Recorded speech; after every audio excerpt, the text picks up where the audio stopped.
Hi everyone, you all saw the interview with Piers Morgan and Daddy Jackson on CNN.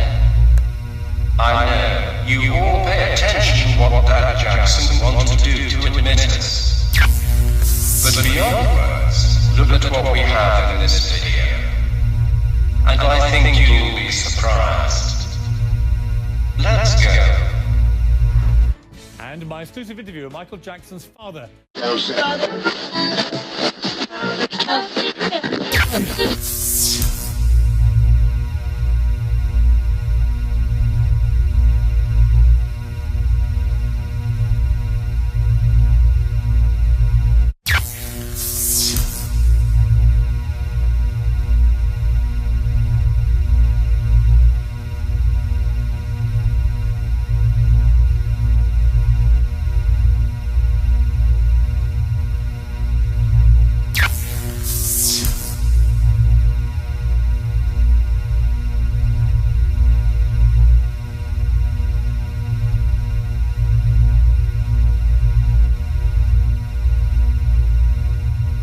Jackson's father, Joe Jackson, speaks out as he rarely has before.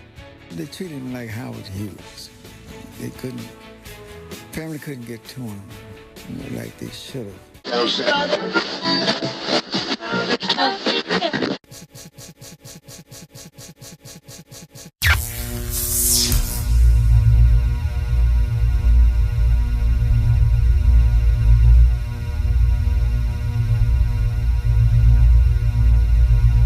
Piers Morgan tonight. And later, my exclusive interview with Michael Jackson's father. A very rare encounter with a very emotional Joe Jackson in parts. It's a fascinating interview. That's coming up later on.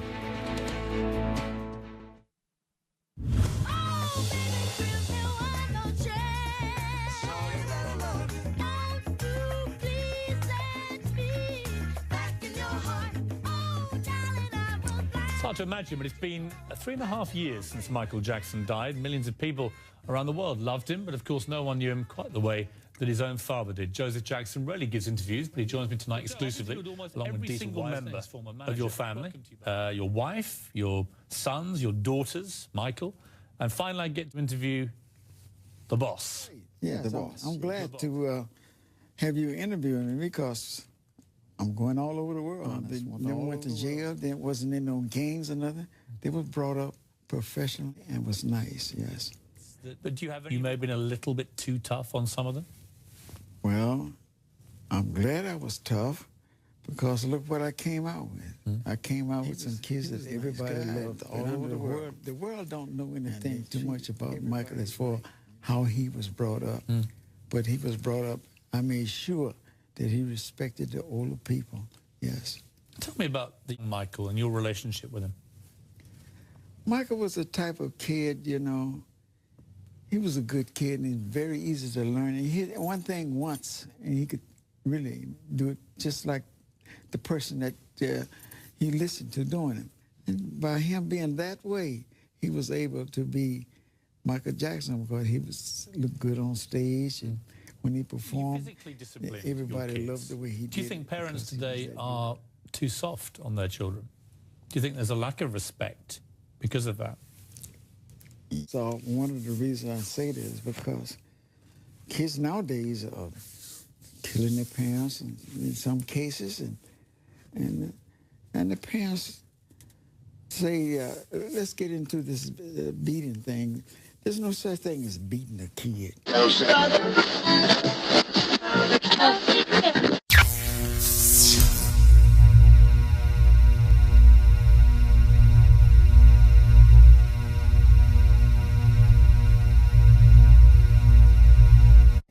You whipped them and punished them for something they did, and they wouldn't do it again. That's the way I was. It's not like that anymore. You know, many people say, well, you know, you can't hit a child. I interviewed your wife, Catherine, and she said this about you.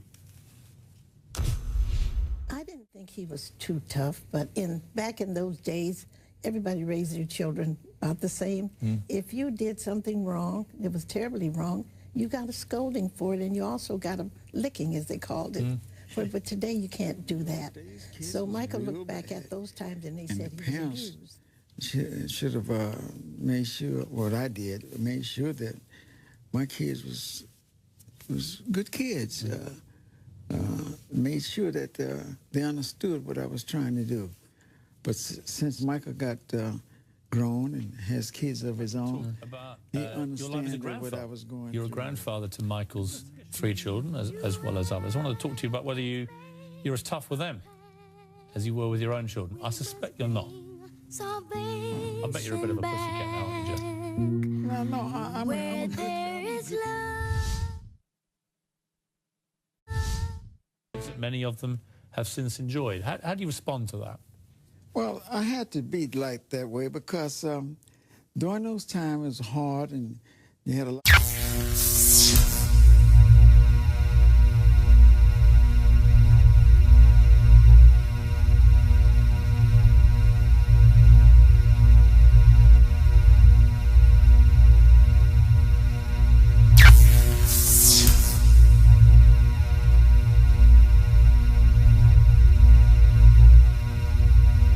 Gangs there, you know, in the area where we were living. This is Gary in Indiana. Gary, Indiana, and I had to make Children have sure told that me, they didn't almost all of them, get in any type of is that trouble and things of that You sort. found it hard, because you were tough with them and disciplined and wanted to be, you found it hard to be too demonstrative, to tell them too much that you love them. And some of them found that quite difficult to deal with. Well, And let me play you an example. I interviewed Janet, yeah, okay. and she said this. Watch this clip. One time I tried to call him Dad. And what happened? He said no. He said no. He said, I'm Joseph. You call me Joseph.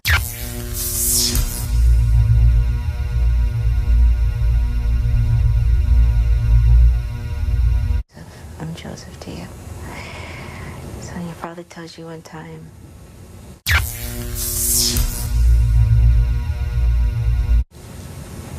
You don't do it again.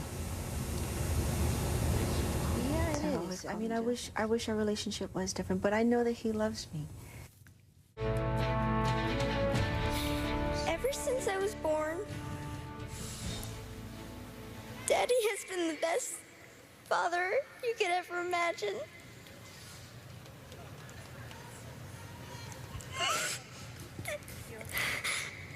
And I just wanted to say I love him. For many at Michael Jackson's memorial, the heartbreak of his daughter Paris, back then exclusively, is Michael's father, Joseph Jackson, and his former manager, Dieter Weiser.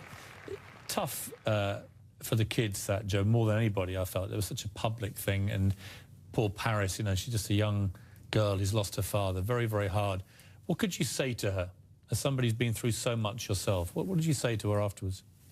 Well, Paris is, even Michael said, she's a piece of work, you know, because, you know, most girls are hard to raise. Pierce, they're hard to raise. They're more harder than boys. But she's a nice girl, and most girls takes to the father anyway, too, you know. But she's a good girl, but you have to work with her a little bit, too. Are you as tough with Michael's kids, because he's not around, as you were with Michael and his siblings? No, those are these are my grandkids, and they'd be glad. I was just with them yesterday, you know. And so with Prince and Paris wouldn't get out of the bed, you know. She was still in the bed, but Prince and Blanket was there, and they were glad. Matter of fact, Blanket was making a video himself. Really? Yeah. And when you see them, does it take you back to when your kids were young? Do you see Michael? Yeah, in Blanket, I see Michael there, yes. But they're good kids. They're being handled well, and Catherine was really looking at those kids, and they love their grandma. Yes, they really love her, and they obey her, too. Where were you when you heard that Michael had died?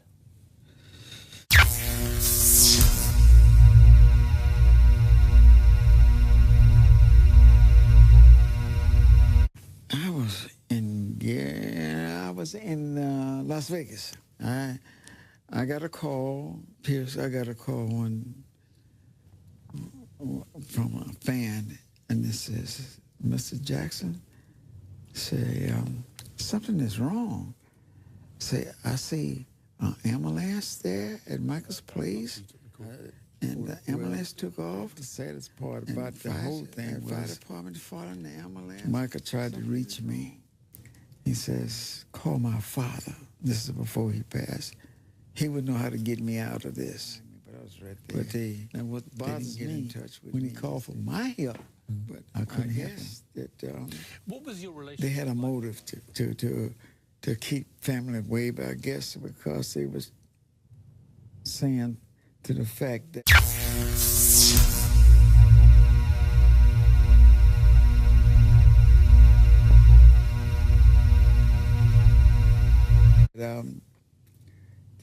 too many families hanging around may cause some type of a disturbance.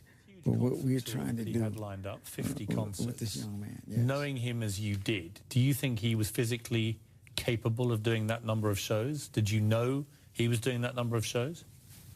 Yes, I did know he was doing that number of shows. And it was a reason why. It was a motive for those shows, because Michael was going to take that money and build a children's hospital. That's what he wanted to do, to build for all the sick kids there. He needed to make sure they had the right type of help.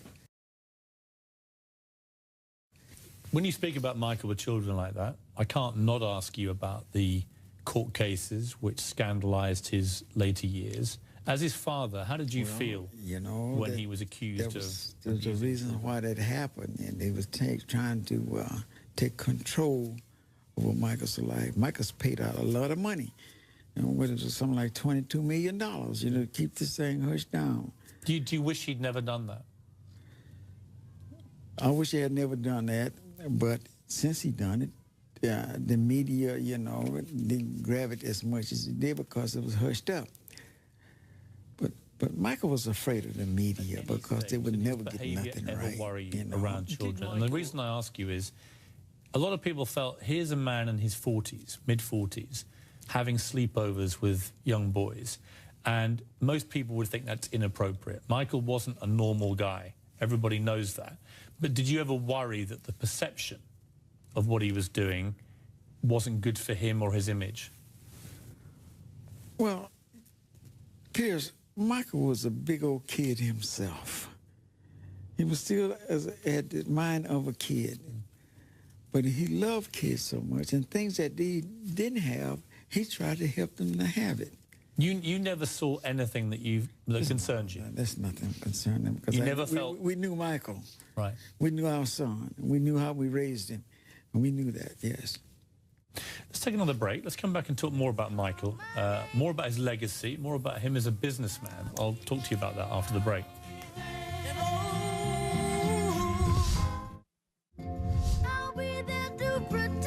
Back with me now exclusively is Michael Jackson's father, Joseph, Michael's business side in a moment. I just want to ask you one thing, Joe.